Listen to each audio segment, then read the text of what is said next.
Hello, my friends. How are you? Thank you for stopping by. My name is Jason, and this is the Outstanding Life Show. We talk about recovery, we talk about mindfulness, we talk about addiction. There's quite a few things we go over in this show, and I'm always experimenting. I'm always trying to find ways to make this show better, more engaging, more fun, more interactive. I get a lot of people that send me messages, and across the week, I probably have a handful of messages. I went, I want to say weeks and weeks without hearing anything. And I really wasn't sure if I was doing the right thing or not. And then it almost like it exploded. I ended up getting to week 3, I think. And all of a sudden, I started getting messages regularly. And then everybody started, I would have daily shows, but then on day 23, somebody saw my one episode and then they went back and started watching them.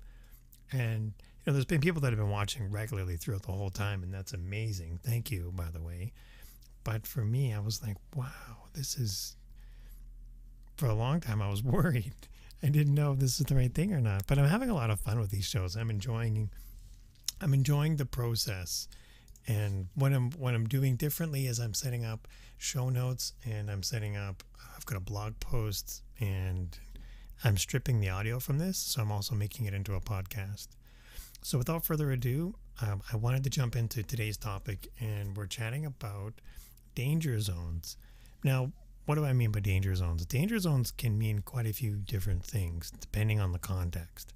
When it comes to recovery, when it comes to addiction, when it comes to suffering or someone that's on the struggle, it can mean the difference of when I approach a situation that I know is not safe for me, what are some of those signs? Like, what does that look like? And for me, not knowing, like before recovery, like when I was just suffering with my addiction, I didn't know the difference between a danger zone and here, I'm just going to switch to a different screen. I didn't know the difference between a danger zone or just having like a bad day or something. I couldn't tell a difference whether or not I was actually experiencing those things or if it was just my inability to manage. Inability to manage can, I don't want to say I wasn't able to, I want to say I wasn't successfully being able to manage my emotions, my feelings, being able to mitigate my frustration, my anger, resentment. These were things that just kept building up. These are things that just wouldn't go away on their own. So again, when it comes to mindfulness, when it comes to addiction, when it comes to recovery, there's no one size fits all solution. Like the same thing that works for me isn't always going to be the same thing that works for you. And when it comes to finding a way to make that work, it's going to take some hits and misses. It's going to take some trials and tribulations. And for me, I ended up struggling a lot. I struggled only because I made it difficult. I found the hard way to do something rather than being open to a solution. There were times my friends and family would come and contact me and say, hey, Jason, I think you have a problem. And I wasn't open to that conversation. I wasn't open to listening or even sharing my thoughts because I think I was afraid. I was afraid that I was alone, and I was afraid that nobody would understand. Hey, kitty. And I felt like no one was, like I wasn't going to belong anywhere. Hold on. Let me switch back. And I didn't hear, you can see kitty. And I didn't think I was able to go and do anything on my own. And I was afraid that I was going to be a complete failure. And I didn't think that, I don't want to say, here's a better shot of kitten. I don't want to say like I wasn't able to succeed, but the current way I was managing things wasn't successful with what I was hoping for. What I wanted and how I was going about getting it were two different things. And this lays into the danger zone part, because then if I'm not able to tell the difference when I'm approaching a danger zone versus things aren't just going my way, or I'm just having a bad day, or it's just a random confluence of events, it's living life on life's terms. And if I'm not able to live life on life's terms, is that the fault of life? Like, is that other people's fault that I can't manage it? No, that's mine. And if I'm not exposed to, or if I'm not open to being exposed or to share my emotions or to experience life as it truly is, as it truly intended to be, then I I don't want to say like if what I want is something more than what I'm doing, then I'm going to need to want to push beyond my limits, push beyond what I see as my walls that I've been building in order for me to move past them. And that takes more than a smile. That takes more than a day. And when it comes to, I would find myself in these situations at first.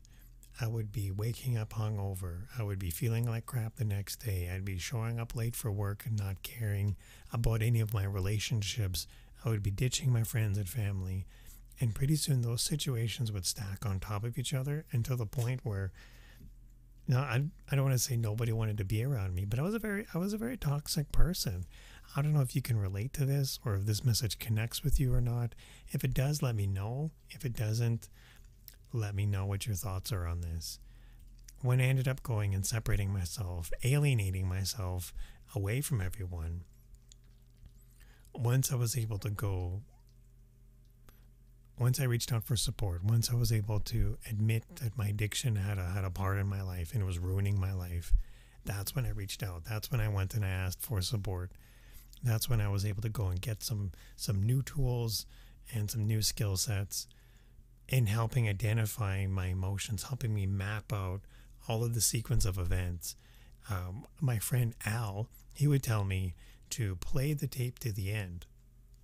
And by that, he would mean, if you're having this emotion, what happens when you play that emotion to the end? What's going to take place 10 minutes from now, 10 hours from now, 10 days from now? What does that look like if you keep that going? And at first, I wasn't asking myself any of those questions. I was just looking at what wasn't working right now. What was the part that was falling apart? Whose fault was it? What excuses am I showing up with rather than me being accountable?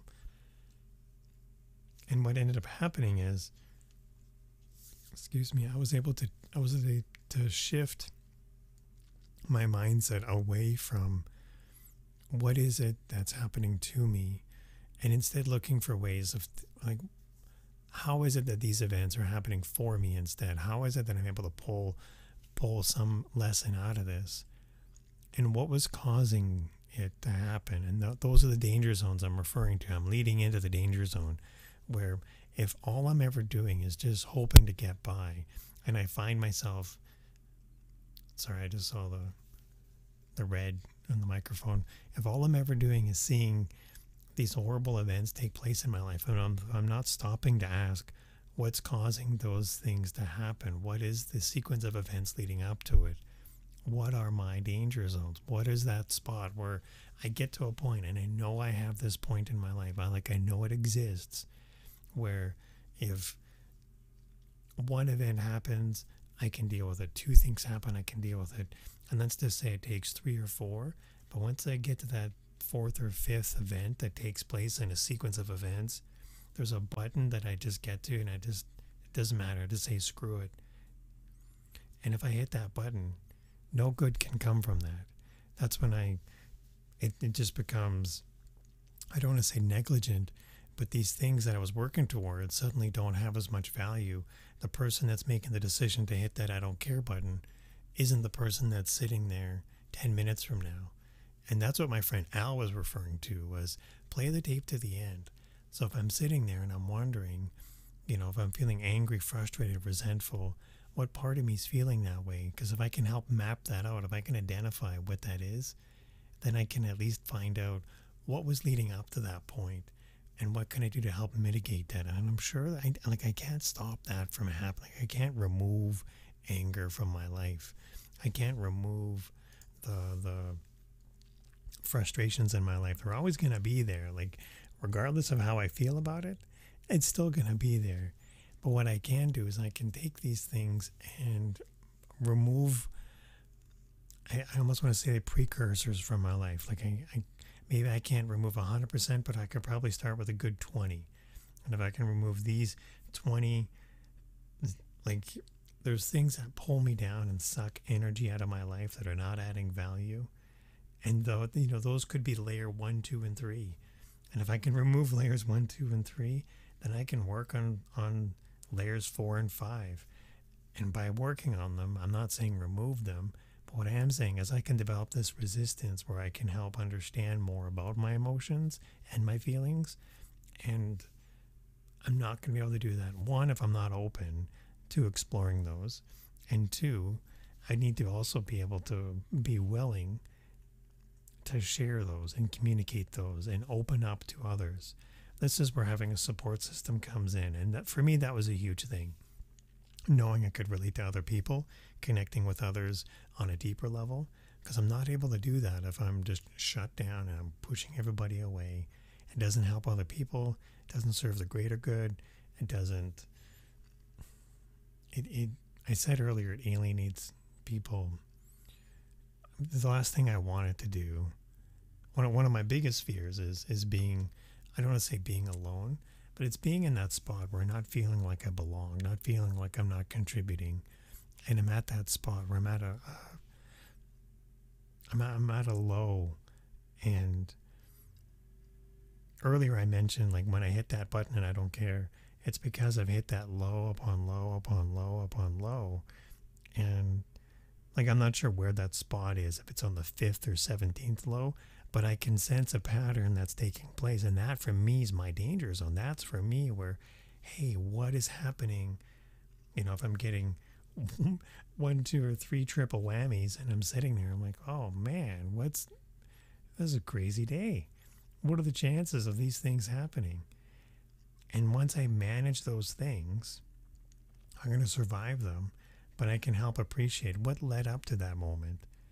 Maybe these things aren't showstoppers, but maybe it's the way I'm addressing it. Maybe it's the way I'm showing up. Maybe it's because I'm just building it up rather than managing it. There are people that I'll chat with. One of my friends, they take the bus all the time, and I'll chat with them and I'll ask them how they're doing, and they're like, this is the 3rd time this bus has been late.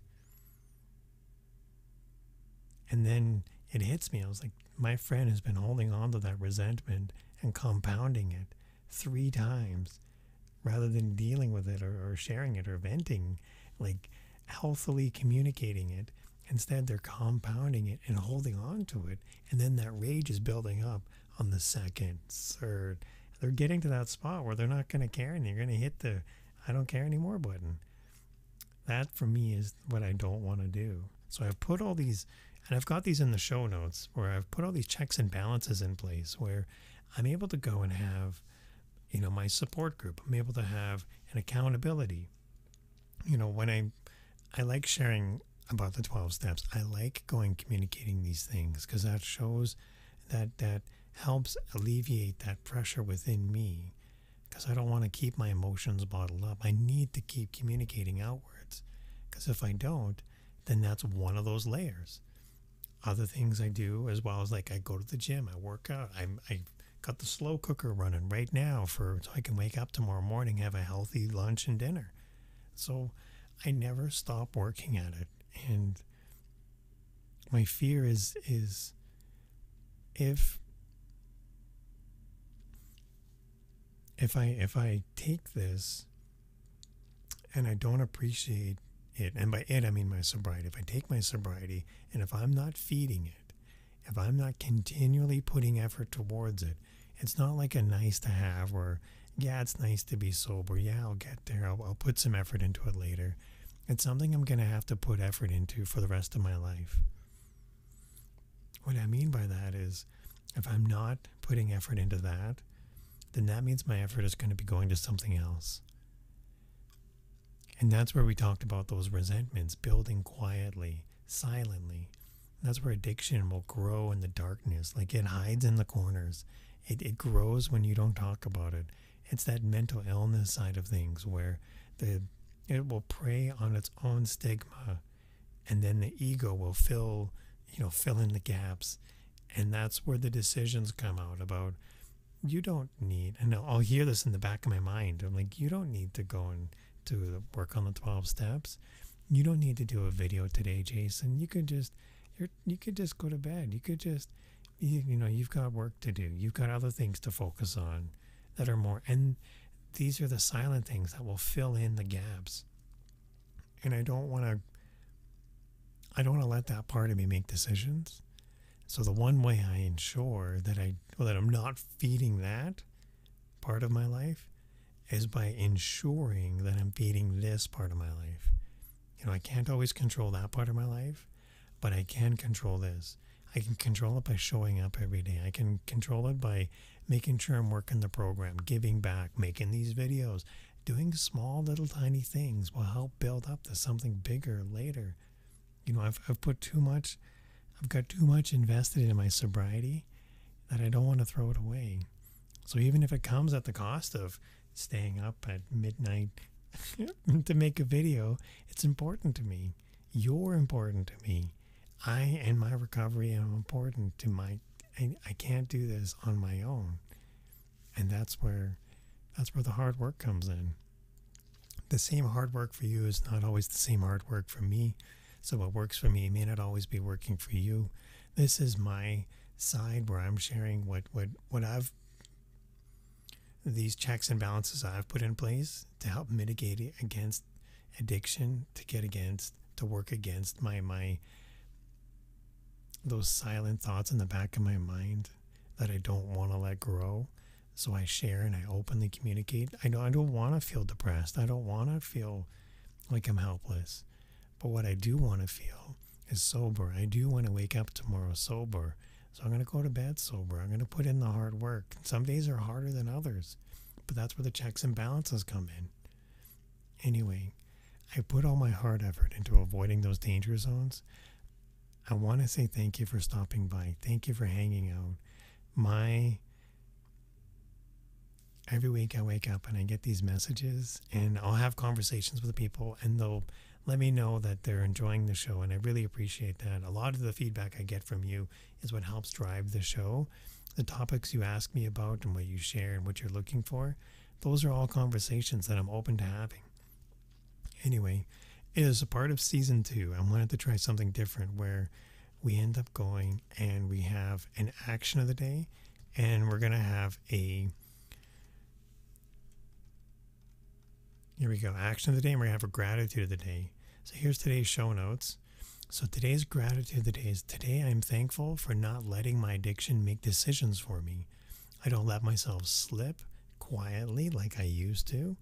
I now know my patterns, and I work towards making new habits. And then for today's action of the day, today I will think of new patterns that I've made now that I'm sober.